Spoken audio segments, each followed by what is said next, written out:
প্রিয় দর্শক সবাইকে শুভেচ্ছা এবং আমন্ত্রণ জানিয়ে শুরু করছি এসএটিভি প্রতিদিনের সান্ধ্যকালীন আয়োজন বেলা শেষে। আপনাদের সাথে আছি আমি অর্চি রহমান এবং বরাবরের মতোই থাকবো পুরোটা সময় জুড়েই। আর প্রতিদিনের মতোই আমাদের সাথে আছেন নতুন একজন অতিথি।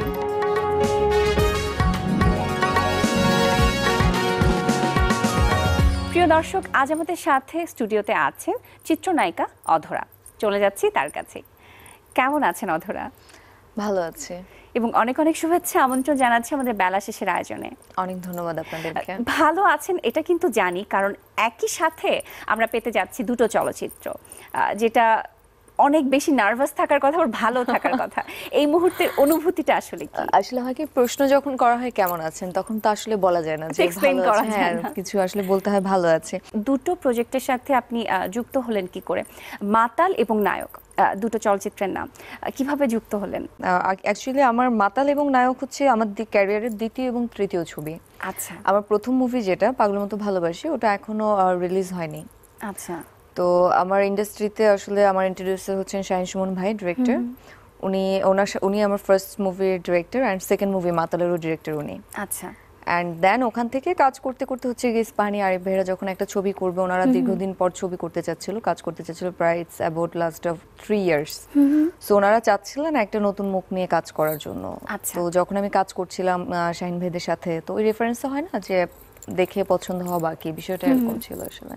এবং চলচ্চিত্রই আপনার প্রথম কাজ, এর আগে মডেলিং বা নাটকে বা ছোট পর্দায় কাজ করা হয়নি। চলচ্চিত্রে কাজ করার জন্য যে একটা ব্যাপক বিশাল প্রিপারেশনের ব্যাপার ছিল, সেটা একটু জানতে চাচ্ছি। বিশাল প্রস্তুতি আসলে কি বলবো, আমি নিজেও আসলে কখনো ফিল করিনি যে আমি আসলে সিনেমাতে কাজ করব বা মিডিয়াতে কাজ করব। হোয়ারএভার ইট ইজ, আমি আসলে এমনিতেই নাচ শিখতাম আমার টিচারের কাছে, যিনি আমার নাচের গুরু। সো আসলে উনি হুট করে বললো যে এখন অনেক নতুন ছেলে মেয়ে কাজ করছে, তুমি এমনি এমনি নাচ শিখছো, just it's a free hand exercise type, এটাকে কাজে লাগাও, ডু সামথিং, তোমার আসলে কিছু করা উচিত। শুধু শুধু নাচ শিখে এটা যদি তুমি কোথাও ইউজ না করো, লাভটা কি? তো আমি বললাম ম্যাম কি করবো, বলে যে তুমি একটা কাজ করো। উনি আবার সিনেমার সাথে খুব বেশি জড়িত, আসলে মিডিয়ার সাথে জড়িত না। তো আমার রেফারেন্সটা প্রথম থেকে এরকম হয়ে এসেছে যে সিনেমার লোকেদের সাথে আমার মানে রেফারেন্সটা, পরিচিতটা বেশি ছিল। তো উনি বললো তুমি সিনেমা করো। তো আমি বললাম যে আসলে এত বড় মাধ্যম বা এত বড় একটা জায়গা আমি আসলে ভেবে পারবো না। শুরুতেই সেই মাধ্যমে চিন্তা করা, আর একদম মানে ফার্স্ট আমি কখনো ক্যামেরার সামনে যখন দাঁড়াইনি, তখনই যদি আমি সিনেমাতে চলে আসি আমি কি করব। So it was very unbelievable. তো তখন উনি অনেক সাহস দিয়ে মানে হুট করে কিভাবে যেন হয়ে গেল, চলে আসলাম। তারপরে চিত্রনায়িকা হওয়াটা কিন্তু অনেক বড় ব্যাপার এবং এর সাথে কিন্তু প্রস্তুতিগুলো অনেক থাকে। নাচ শিখতেন আপনি বলছেন, এবং সাথে সাথে অনেকগুলো চরিত্রের প্রয়োজনে অনেক কিছু আয়ত্ত করতে হয়, ফাইটিং শিখতে হয় বা বিভিন্ন রকমের ক্যারেক্টার থাকে, সেগুলো কি শেখা হয়েছিল? ফাইটিংটা আসলে এখনো শিখিনি। আর বিভিন্ন ক্যারেক্টারের জন্য হয় কি, যখন অ্যাক্টিংটা নিজের ভিতরে চলে আসে, আমার যেটা ধারণা, আপনার যখন একজন, আপনার যে ডিরেক্টর যে আপনাকে ডিরেকশন দিচ্ছে, সে যখন একজন মানে যখন আপনাকে যা বলবে আসলে সেটা করাই তো অ্যাক্টিং বেসিক্যালি। উনি যা চাচ্ছে আমি ওনাকে সেটা সেভাবেই অ্যাক্টিংটা করবো বা সেভাবেই কাজটা করব। সো এটা টোটালি হয় কি যে আমরা যারা এখন তো ম্যাক্সিমাম আমরা নতুন কাজ করছি, আমরা টোটালি আসলে ডিরেক্টরদের উপর ডিপেন্ডেবল হয়ে কাজ করছি, বিকজ তারা যেভাবে আমাদেরকে বলছে আমরা চেষ্টা করছি ওভাবে ফলো করার। বিকজ যখন আমরা একটা মুভিতে সাইন করি, দেখা যাচ্ছে 6 মাস আগে সাইন করি, 6 মাস আমাদেরকে ব্রিফিং করছে, স্ক্রিপ্ট নিয়ে ব্রিফিং করছে, কাজ নিয়ে ব্রিফিং করছে, আমাদের গান নিয়ে ব্রিফিং করা হচ্ছে, এক্সপ্রেশন কি হবে, মুভমেন্ট কি হবে। এখন আমরা চেষ্টা করি তাদের মতো করার। এখন বাদ বাকিটা হচ্ছে স্ক্রিনে যাওয়ার পর অনেক সময় দেখি যে হ্যাঁ হয়তো বা হচ্ছে ঠিক, অনেক সময় নিজের কাছে মনে হচ্ছে যে না ঠিক হয়নি, আরো ভালো করতে পারতাম। আচ্ছা, এবার চলচ্চিত্র প্রসঙ্গে একটু ফিরে আসি। মাতাল নিয়ে জানতে চাচ্ছি, এখানে আপনার চরিত্রটি কেমন? একটু সারপ্রাইজ থাকুক, আসলে ছবিটার নামও মাতাল, গল্পটাও কিছুটা ওরকমই। অ্যান্ড আমার চরিত্র সম্পর্কে বলতে গেলে খুব ড্রিমি টাইপ একটা মেয়ে থাকে, মানে সে সবসময় স্বপ্ন দেখতে পছন্দ করে, সবসময় স্বপ্ন দেখবে, তাকে কিছু না কিছু করতে হবে, কিছু না কিছু হতে হবে, মানে সবসময় চঞ্চলতায় উচ্ছলতায় মানে তার সময়টা চলে যায়। সো ওই সময়ে যে কোনো একটা জায়গায় গিয়ে যে কোনো একটা টানা পড়ে সে পড়ে তার স্বপ্নের জায়গাটাতে সে মানে ফিল আপ করতে গিয়ে। আমাকে একটা মাত্র সুযোগ দিয়ে দেখুন ভাইয়া, আপনি আগামী 30 দিনের মধ্যে একটা নতুন সিনেমা শুরু করবেন, আর সেই সিনেমার নায়িকা হইব পারিশা।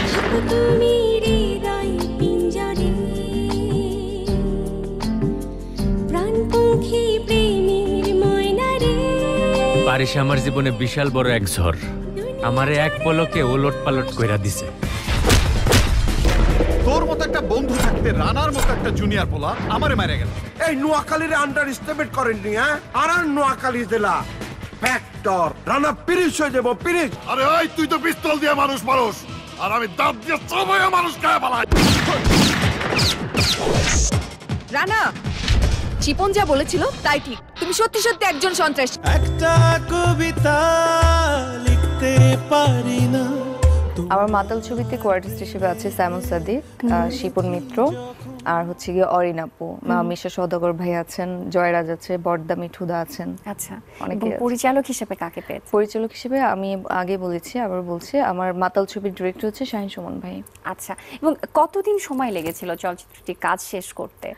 এটা আসলে খুব লেন্দি প্রসেস ছিল বলা যায়। আমরা লাস্ট ইয়ারে কাজ শুরু করেছিলাম, লাস্ট ইয়ারের শেষের দিকে, আচ্ছা, অ্যান্ড এই ইয়ারের শুরুর দিকে শেষ হয়ে গেছে, মানে শেষ হয়ে গেল। It's about 8 to 10 month. আচ্ছা, এবং অভিজ্ঞতাগুলোর কথা শুনবো, তবে ছোট্ট একটা বিরতির পরে। প্রিয় দর্শক, নিয়ে নিচ্ছে ছোট্ট একটা বিরতি, ফিরে আসছে এক্ষুনি আমাদের আজকের অতিথির কাছে, আমাদের সাথেই থাকবে।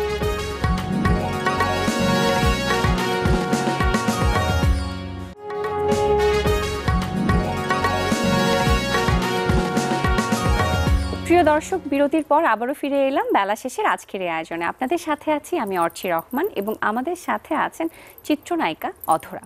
চলে যাচ্ছে আবারও তার কাছে। এই চলচ্চিত্রের কাজের অভিজ্ঞতার কথা একটু জানতে চাচ্ছিলাম, এবং শুটিংয়ের সময়টা নিয়ে শুনছিলাম। কোথায় কোথায় শুটিং হয়েছে? মাতাল চলচ্চিত্রের শুটিং হয়েছে ঢাকাতে, ঢাকা, আশুলিয়া, সাভার, গাজীপুর, দেন হচ্ছে গিয়ে বান্দরবান, রাঙামাটি, কক্সবাজার, অ্যান্ড পুবাইল, গাজীপুর। মানে অনেক লোকেশন ভ্যারিয়েশন রেখে কাজ করার চেষ্টা করা হয়েছে মুভিটাতে। এবং শুটিং এর অভিজ্ঞতা আসলে কেমন ছিল? প্রথম চলচ্চিত্রে কাজের অভিজ্ঞতা এবং মুক্তি পেতে যাচ্ছে, সবকিছু মিলিয়ে সেই সময়টা আসলে কেমন ছিল? আমি আসলে, আমার এখনো মনে হচ্ছে আমি ঘুরে আছি। আচ্ছা, এখনো সবকিছু স্বপ্ন মনে হচ্ছে? হ্যাঁ, এখন পর্যন্ত আমার কাছে মনে হচ্ছে যে আমি ঘুরে আছি, যে আমার মুভির কাজ শেষ হয়ে গেছে এবং মুভিগুলো মানে রিলিজ হবে। সো সবকিছু মিলিয়ে মানে কেমন যেন একটা ঘুরে আছে, আমি এখনো মানে ফিল করতে পারছি না। সো আমি প্রপারলি রিমাইন্ডই করতে পারছি না যে আসলে আমি কি করেছি, কিভাবে কি হয়ে গেল। হ্যাঁ, কিভাবে যেন কি হয়ে গেল। এই চলচ্চিত্রের গানগুলো সম্পর্কে একটু শুনি। মাতাল চলচ্চিত্রের গান আছে টোটাল 5টা গান। আচ্ছা, আর একটা গান আছে অনেক আগের, আজকে থেকে 30 থেকে 35 বছর আগের একটা গান আমরা নিয়েছি সওদাগর মুভির অঞ্জু ঘোষ ম্যাডামের। আচ্ছা, মনের এই ছোট্ট ঘরে, খুব জনপ্রিয় এবং খুবই জনপ্রিয় এই গানটি, সাবনে ইয়াসমিনের কণ্ঠে। আর তারপরে আহমেদ ইমতিয়াজ বুলবুল স্যারের করা একটা গান আছে, থাকো তুমি হৃদয় পিঞ্জরে। থাকো তুমি হৃদয় পিঞ্জরে, প্রাণপঙ্খী প্রেমের ময়না রে, থাকো তুমি হৃদয় পিঞ্জরে, প্রাণপঙ্খী প্রেমের ময়না রে। দুনিয়া জুড়ে মানুষ আছে, কেউ বা দূরে কেউ বা কাছে, কেউ তো এমন আপন হয় না রে।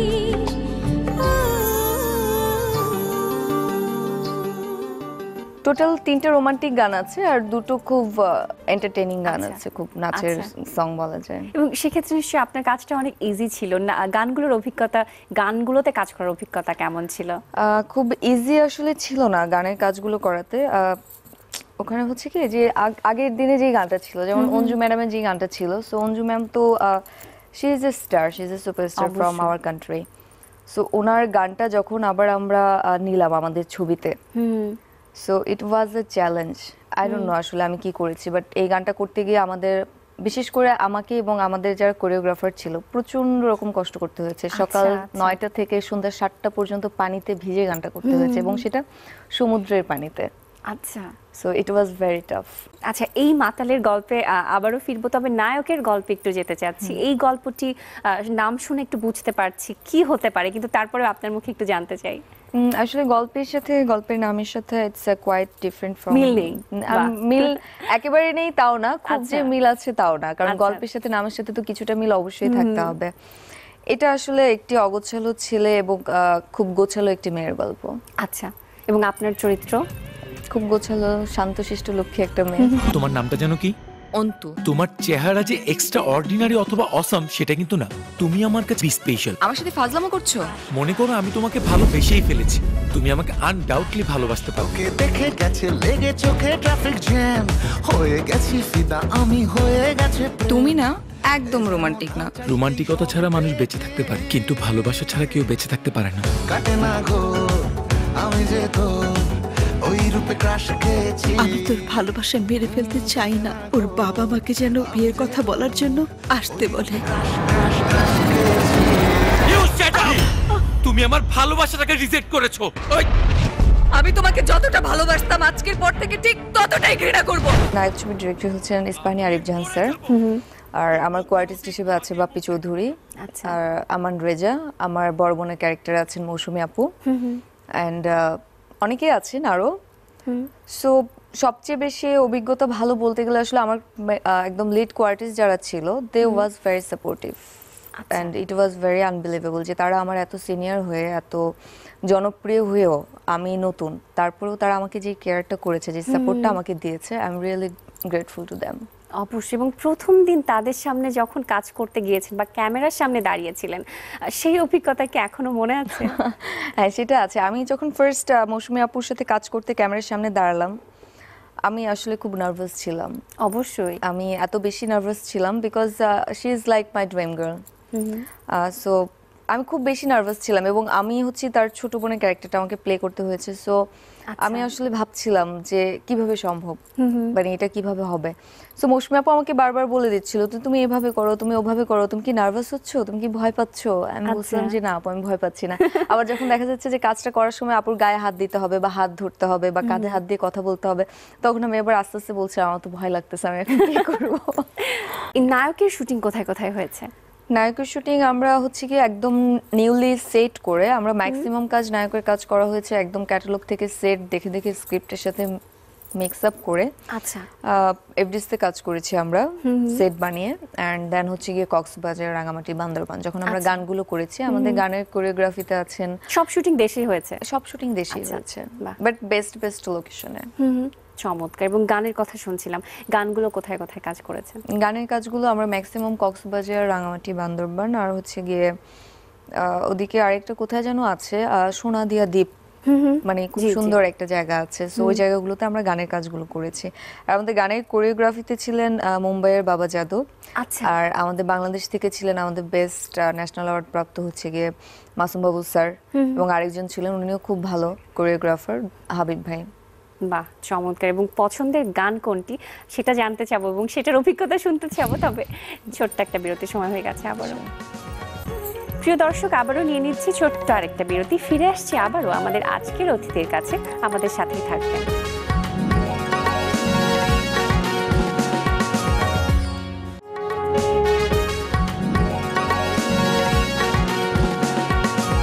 প্রিয় দর্শক, বিরতির পর আবারও ফিরে এলাম বেলা শেষের আজকের এই আয়োজনে। আপনাদের সাথে আছি আমি অর্চি রহমান, এবং আমাদের সাথে স্টুডিওতে আছেন চিত্রনায়িকা অধরা।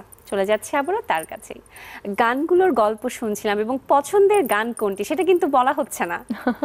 না, পছন্দের গান আসলে নায়ক মুভিতে আমাদের প্রায় প্রত্যেকটি গানই খুব সুন্দর। আসলে আমরা যখন কাজ করি তখন যদি শুধু ভাবি যে এই গানটা ভালো লাগছে, তখন কিন্তু আমার অন্য সেই গানটাতেই শুধু সব মন ভালোবাসা চলে যাবে। তো দেখা যায় কি এক একটা গান না এক এক রকম সুন্দর। কোনো গান আছে যে আমাদের নাচানাচি করার জন্য ভালো লাগে, কোনো গান আছে যে আমরা খুব একদম রিল্যাক্সে বসে শুনতে ভালো লাগে। সো একটা মুভিতে কিন্তু আসলে ভ্যারাইটিস সং থাকে, তো যার কারণে কিন্তু আসলে ডিভাইড করা যায় না কোনটা থেকে কোনটা পছন্দের বা কোনটা অপছন্দের, সবগুলোই অন্যরকম ভালো লাগে।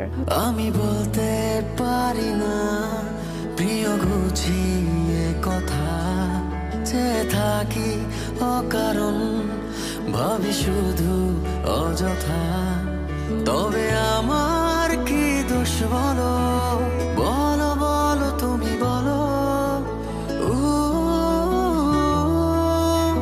তোমাকে ভালোবাসি তাই আমি এলোমেলো হয়ে যাই।